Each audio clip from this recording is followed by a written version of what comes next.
জাতীয় দিবস উদযাপনের ক্ষেত্রে আমরা ঐতিহ্যগতভাবে আলোকসজ্জা করে থাকি।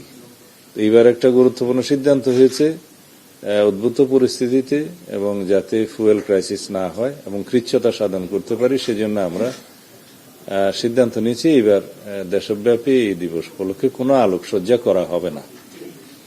এটা একটা গুরুত্বপূর্ণ সিদ্ধান্ত। আর যাতে নিরাপত্তা নিশ্চিত করতে পারা যায় সব দিকে সবাই সেটার ব্যাপারে আন্তরিক হন।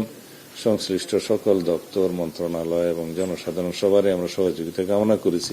মব এক জিনিস আর কিছু কিছু ক্রাইম, স্পট ক্রাইম এক জিনিস, সবগুলোর সাথে তো মব গুলিয়ে ফেললে হবে না।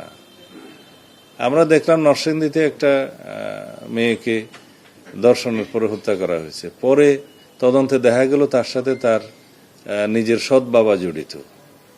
কিন্তু প্রাথমিকভাবে আমরা যারা ধর্ষণের সাথে জড়িত ছিল তাদের বিরুদ্ধে মামলা নিয়েছে এবং 48 ঘন্টার ভিতরে সমস্ত আসামিকে অ্যারেস্ট করা হয়েছে, তারা কাস্টডিতে আছে এবং অনেকে স্বীকারোক্তি দিয়েছে। এইভাবে আরো দুই একটা ঘটনার কথা আমরা জানি, চট্টগ্রাম ঘটনা জানি, আমরা অ্যাড্রেস করছি। সমস্ত বিষয়গুলোকে মবের সাথে তুলনা করলে হবে না। কিছু কিছু বিচ্ছিন্ন ঘটনা আছে। এখন আমরা অবশ্যই মবের বিষয়ে সিরিয়াস এবং মব কালচার বাংলাদেশে বিলুপ্ত হবে। যাদের রাজনৈতিক কার্যক্রম বিধিনিষেধ আছে সন্ত্রাস বিরোধী আইনের অধীনে, তারা বিভিন্ন সময় বিভিন্ন রাজনৈতিক কর্মসূচি পালনের জন্য ঘোষণা দিয়ে থাকে, তবে দৃশ্যমান কিছু তো দেখি না। দুই একটা এরকম বিচ্ছিন্ন ঘটনা হলে সেটা পুলিশ অ্যাড্রেস করবে।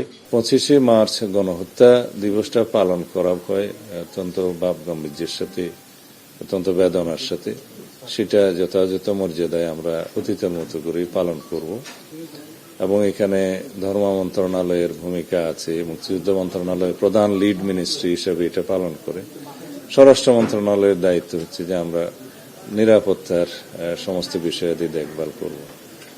আর 26শে মার্চ প্রত্যুষে যে সাভার স্মৃতিসৌধে পুষ্পমাল্য অর্পণ মাননীয় রাষ্ট্রপতির, মাননীয় প্রধানমন্ত্রীর এবং মন্ত্রী পরিষদের আর বিরোধী দলীয় নেতৃবৃন্দের এবং অন্যান্য সামাজিক রাজনৈতিক সংগঠনের যে পুষ্পমাল্য অর্পণের বিষয়টি আছে সেটা যাতে নিশ্চিত নিরাপত্তা নিশ্চিত করা যায়, যাতায়াত যাতে সহজতর করা যায় সেই বিষয়ে আমরা সমন্বয় করেছি। মহান স্বাধীনতা এবং জাতীয় দিবস যাতে ভাব গাম্ভীর্যের সাথে আমরা উদযাপন করতে পারি, জেলা পর্যায়ে আলোচনা সভা হয়, প্রশাসন, জেলা প্রশাসনের নেতৃত্বে, বিভাগীয় প্রশাসনের নেতৃত্বে বিভিন্ন আনুষ্ঠানিকতা আছে।